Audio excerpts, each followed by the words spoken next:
This investor bought his first property for only 25 grand right in his hometown. Now his cash flow from real estate averages $5,000 every single month. He was able to accumulate 20 units in 7 years, all while working a day job by maximizing his own strengths, understanding his local area, and adapting as the real estate market has changed. If you want to repeat his journey, keep watching to find out how.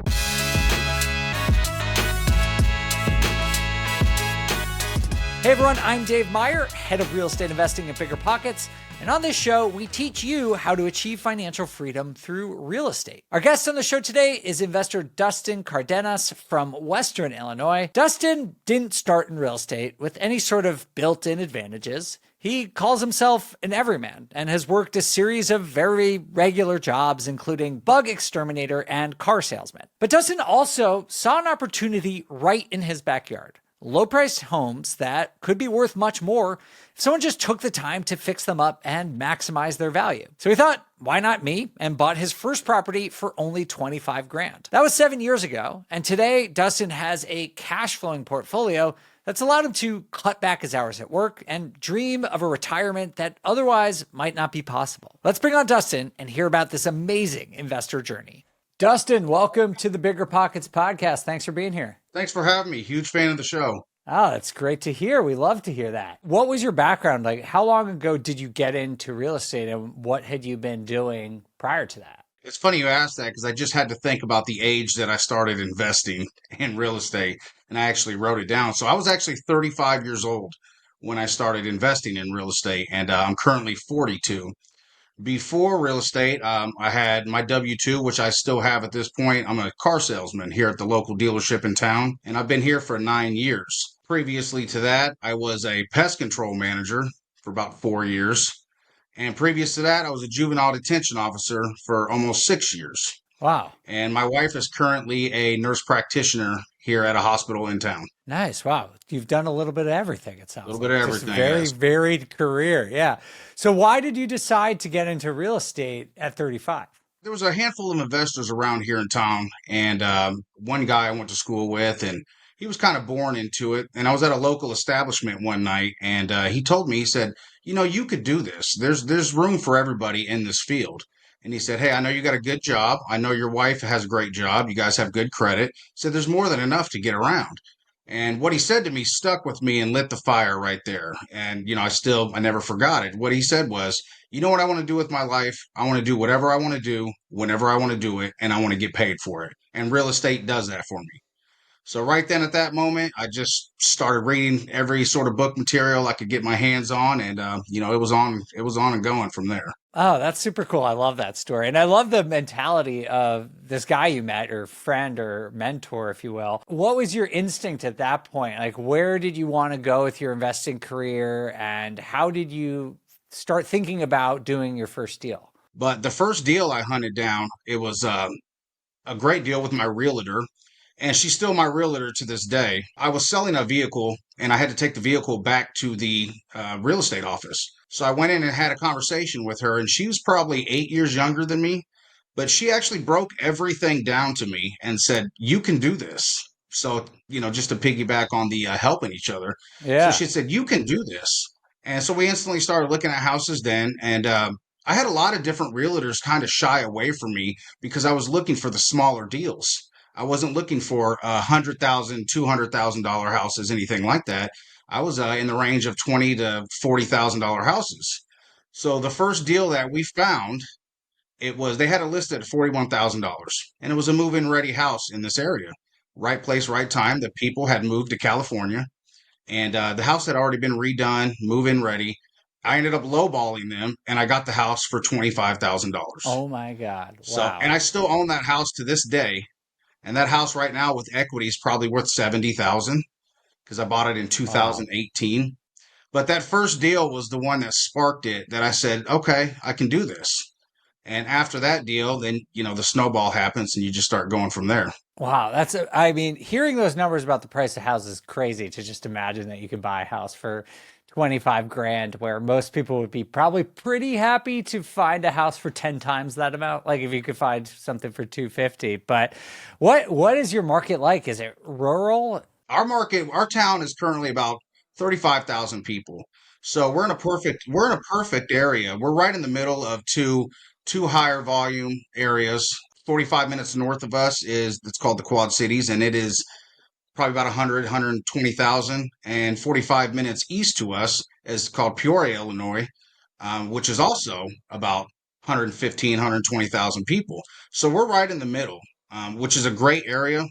I love listening to the podcast all the time too, because you guys talk about the Midwest, and it's by far, I don't want to give all our secrets away, but it's by far the top spot to invest in the whole country. That's what I'm saying, man. I agree. And that's true. And I have the numbers to prove it. Yeah, it sounds really cool. When you buy a house for $25,000, you said it was move-in ready. What can you rent that for? I rent that house now for $700 a month.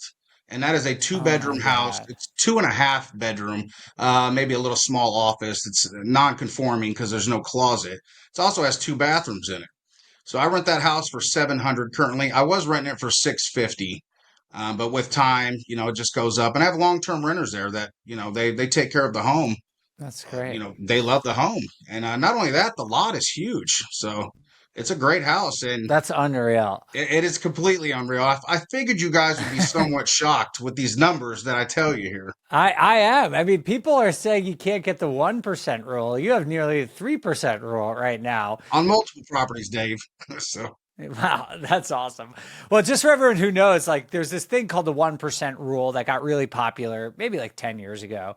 And basically the idea is that if you can find a property where your monthly rent is 1% of the purchase price, you're probably going to have pretty strong cash flow. And in the last couple of years, it's been harder and harder to find that, especially outside of the Midwest. But you find deals that are zero point 0.7, zero point 0.8, which you could still cash flow, but a 1% is like a solid deal. But people rightfully are saying it's hard to find those, but apparently Dustin's finding 2 and 3% roll deals, which is pretty incredible. I could see why this is snowballed for you because that's an incredible first deal. Congratulations on figuring that out. Once you did that, were you just ready to go for the next one immediately? so 2018, that was August of 2018 is when I bought the first one. So I let that roll for a couple months. Then November came back around and I found another home, which I still own to this day. Two bedroom, two bath. Once again, the same scenario. People were moving out of it. I ended up getting that house for $30,000. So I bought, and it's moving ready. The same tenant still lives there to this day. Going on to the third one, I bought a third one. Three houses in 2018. The third one was in November. Same exact scenario. I ended up buying that house for $18,000. And that was also semi move-in ready, but I had to do very, very few cosmetic stuff to it. And I added central air to the home. But the scenario behind that one, an elderly gentleman had moved to a nursing home. I was driving by one day and his brother was mowing the yard, and I just stopped and talked to him. He showed me the house immediately, and he said, "Hey, we're getting ready to list it for 28,000." And I said, "Okay." And I said, "Well, would you guys take 18,000?" He took my information, and within 1 week, I had it rolling to purchase that home. Oh my gosh. On the third deal, just to kind of back up on that. On the third deal, the financer, the bank was said, "Hey, we usually like to wait about a year or so before we give you any more money, because we want to see how it works." And I kind of just was direct and forward. I said, "Hey, I have this business plan and it's going to work." I said, "Me and my wife both have the finances to back this up, but I'm going to start this business and put it in an LLC, and either you guys are going to give me the money or I'm going to go down the street to another bank and they're going to finance us immediately." Once I put the business plan out there, they accepted it. They knew that it was going to work because I had everything in play. And from then on out, now I have a business line of credit through them.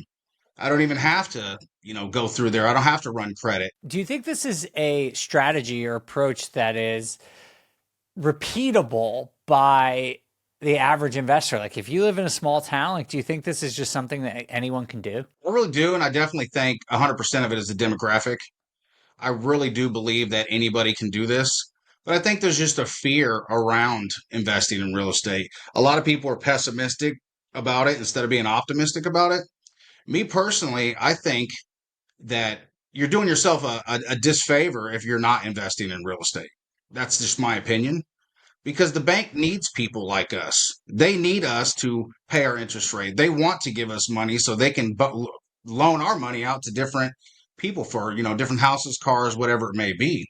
But I definitely believe that it is easily possible, especially in the Midwest. Yeah, for sure. And yeah, I mean, I think in the Midwest, it's definitely something that is more achievable, especially from the affordability standpoint. But we talk a lot about markets on this show and on Bigger Pockets in general. And there are some great markets across the US, all sorts. But I think your story is just, reinforcing the idea that like you really can make almost any kind of market work if you have the right approach and the right strategy. And it sounds like what you're doing, Dustin, is just working with what you know. Like you know this market really well. You know who wants to live there. You know who's selling properties. You know what the tenant base is going to be like, and you're using that very effectively to your advantage. That's awesome. I love that. Well, this is a very cool story, and I want to hear more about how your investing career has progressed. But we do have to take a quick break. We'll be right back. All right, let's talk about something we've all dealt with: funding that takes forever. You've got the property lined up, the numbers make sense, everything is ready to go, but the funding, that's often where things start falling apart. Either it's too slow, too rigid, or just way more complicated than it needs to be. Here's the thing: it doesn't have to be this way. I want to tell you about Express Capital Financing. They understand how investors operate, and they've built a system that works for us. Quick approvals, flexible terms, and none of the endless paperwork that slows things down. Whether you're working on a flip, buying a rental, or tackling a big commercial project, they give you the speed and flexibility you need to make it happen. Great deals don't wait, and neither should you. Get your funding locked in by going to expresscapitalfinancing.com or click the link in the description. Trust me on this one, it'll save you a ton of headaches. Visit expresscapitalfinancing.com/biggerpockets for more information. Welcome back to the Bigger Pockets podcast. I'm here with investor Dustin Cardenas talking about how he has scaled his portfolio very effectively with very affordable properties. Tell me, Dustin, what happened during COVID in your market? Most places in the country started going crazy price-wise. You were starting at a pretty low entry point. What has changed and what happened in COVID? I'm very glad that you asked that question because COVID for me, 2020 was kind of a breakout year. So even in my W-2, the car industry was great. We sold a lot of cars. Yeah. And I bought a lot of houses. I actually bought 5 units, one duplex, and the rest were single family homes in 2020. One of them was a duplex in a less desirable neighborhood, but it's all about finding those deals too. I listen to Henry Washington a lot. It's all about finding those deals. So I ended up finding a duplex on a less than stellar side of town behind a liquor store. I know it sounds cliche, but it's actually true. And it actually was just placed on Facebook Marketplace. And my sister messaged me, and well, she tagged me in the post. And so my wife actually went and looked at it first. And I got off of work, and I remember to this day, I walk upstairs and she's sitting on the couch just glaring at me. And she says, "I want it." And it was a very nice house. It might have looked kind of like crap. It still looks like crap on the outside with old shingles, but it was actually owned by a maintenance man. Upstairs and downstairs Oh, wow. duplex, separate Love utilities, that. furnace, separate water heaters, locked down like a fortress. And I bought that house for $24,000, and I Unreal. still own that house to this day. And I have long-term tenants there as well. So that was a beautiful home, and I had absolutely no problem in COVID. What are the condition of these properties? Because I'm trying to just wrap my head around what a $7,500 or $10,000 property looks like. I mean, I paid more to resurface my driveway than of that property. The $10,000 house I have, that was it was pretty nice. It wasn't bad. I rented it for approximately 2 or 3 years, a couple different tenants, and then the floor started sagging. So I ended up going in there just to make a quick repair. But of course, when we got into it, I ended up rehabbing the whole house. So I rehabbed that whole house for about 11 grand. I wanted to spend 5,000, but it's such a small square footage. I just don't even understand. How does that happen? How do you do you do a new kitchen? I did everything in that house. It was such a How do you do a kitchen for 11 grand? the bedrooms were fine. It was 2 bedrooms on one side of the house and a bathroom in the middle. On the other side of the house is an open living room that goes into your kitchen that is separated by an island. Okay. So I tore it down to the rafters, completed all brand new wood rafters, all the wood, everything. And then I bought stainless steel appliances, but I buy a lot of stuff secondhand. Yeah. Okay. So, and then, I have a plumbing and heating company that went in there and they redid the whole house for about $700 for plumbing. But you got to think about the square footage is so minimal. There's not a huge area that they're going, That's fair. Yeah. but it was very, very cost efficient. And if you were to go and sell that property today, how much do you think you could get for it? My realtor has already offered me about 30 for it. I think if I put that house on the market, I could probably sell it 35,000, 40,000. I think I could get out of it. Okay. So you put 15 grand into this thing, and you could probably double that. And what would it rent for? I rent that house for $500 a month. All right, still a good deal. So let's fast forward to now where we sit in 2025. What does your portfolio look like today? Currently in 2025, I own 20 units, five duplexes, and the rest are single family homes. And one of my favorite homes that I bought too, and I ventured out into a different field in real estate. I bought a house in Peoria, Illinois, once again, a private deal through a friend who was a realtor. The same family owned this house since the 70s, and their daughter lived there. They lived there, central town, central part of town. I ended up buying a house for $30,000. They wanted 45,000 for it. I ended up getting it for 30, and they left everything in there. Move-in ready house. So I sold all of the possessions in there, and then I just basically gave the house a facelift. All new paint, of course, all cosmetic, nothing. I put a new water heater in it. But that current house, I tried Airbnb for a while, and Airbnb was not for me. It was not for me, just because I was 45 minutes away, the high turnover rate, the cleaning. So I switched from that to Furnish Finder, which has been absolutely phenomenal there. I get long-term tenants and there's two hospitals located there. So that home I currently can rent for almost $2,000 a month. And that's absolutely everything included, of course, but my power, water, insurance, everything like that is very minuscule compared to the profit margin that I make off of that home. And I'll tell you, traveling furnish finder is an amazing thing because all nurses really care about is cleanliness, a place to sleep, Wi-Fi and air conditioning, and a nice, comfortable bed. And we provide all of that, and I'm more than happy to do it. Awesome. So right now you own 20 units. Are you still self-managing them all? One guy, me. So I Wow. self-manage every single one. I listen to you guys every single week when I mow yards.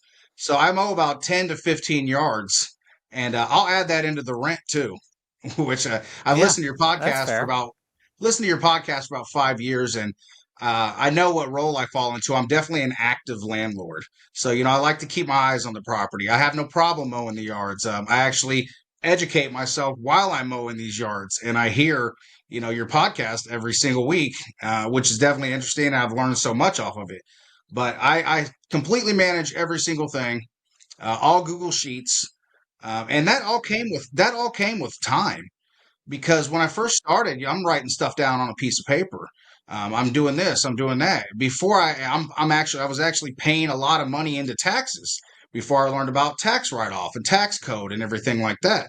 So I have everything on Google Sheets, everything backed up, and I absolutely love it. I at this point think I want to continue to self-manage, but then I also hear you guys, as I told my buddy today, I said, man, now I know what they mean by you get a lot of units and you're self-managing it, and it does wear on you. It really does. Yeah, it takes time. And you're still working full time. I work part-time. So I was gonna leave the auto industry altogether. After I bought my maybe 18th house, I just said, hey, thanks for the opportunity. I work for a phenomenal place. I've only worked at one dealership my whole entire career. And I said, I really appreciate the opportunity, but it's time for me to move on. I just can't be here 50, 60 hours a week. And they gave me a great opportunity. They said, hey, will you stay on part time? And we'd like to keep you here. And you can travel, do as you please, go as you please, and work your customer base. And even when I started investing, they were nothing but supportive. They said, "Oh, hey, That's he's going to start awesome. buying houses. You should do that." I mean, so I couldn't ask for a better place to work, and I honestly don't plan on going anywhere unless they fire me. So That's awesome. I mean, it sounds like the best of both worlds, right? It's like, it I really think is. so many people focus on retiring, but mean, if you have a little bit of each, have some income coming in from the car dealership, it's more money for you to invest, right? Like more things that you can use to pay your lifestyle and hopefully scale your portfolio. You are absolutely correct. You hit it right on the button. Your portfolio level today, like how much cash flow, if you don't mind me asking, is it throwing? Sure, I'll break the numbers down to you exactly. Yeah, let's do it. Well, first of all, I do not live beyond my means, so Good for you. I'm very frugal, if that makes sense. But every single month, I bring in $13,700 in rent. Is that rent? Okay.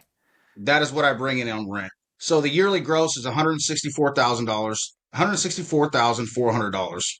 Now, the monthly mortgage I pay is $3,600. That's what I pay for 20 units. It's 30 Total?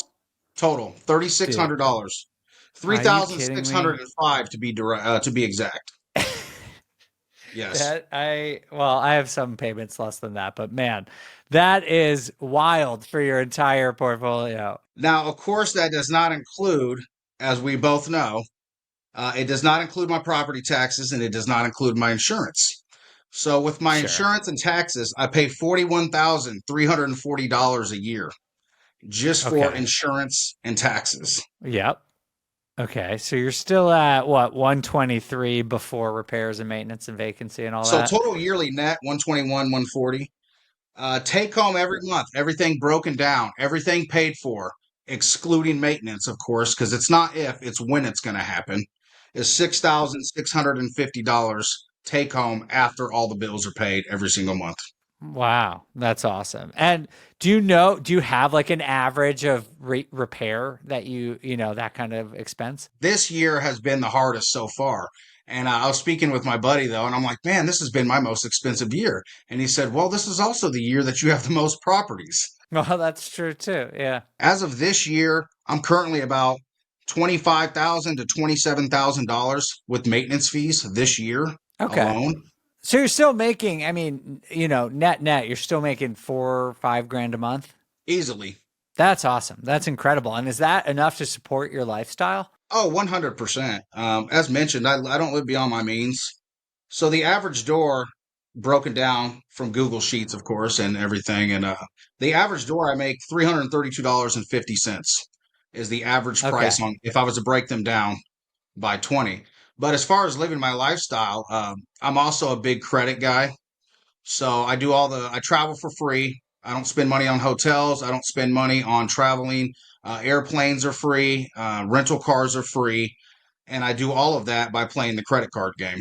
Oh, I play the credit card game so hard, man. I love it. It's the best. I'm so addicted. I don't remember the last time I paid for a hotel or flight or anything like that. Honestly, if you buy rental properties, it's such a good game to get into. If you can pay off I'm not saying, put things on your credit card that you can't pay off, but if you're going to buy stuff, buy it on a credit card, especially if you have an LLC for every one of your properties, which is something that I personally do. You open a new business card in every single name, and they're always giving you these like 100,000 point bonuses or whatever if you spend 3 grand in the first 6 months. And as a rental property investor, usually you spend 3 grand in the first 6 months.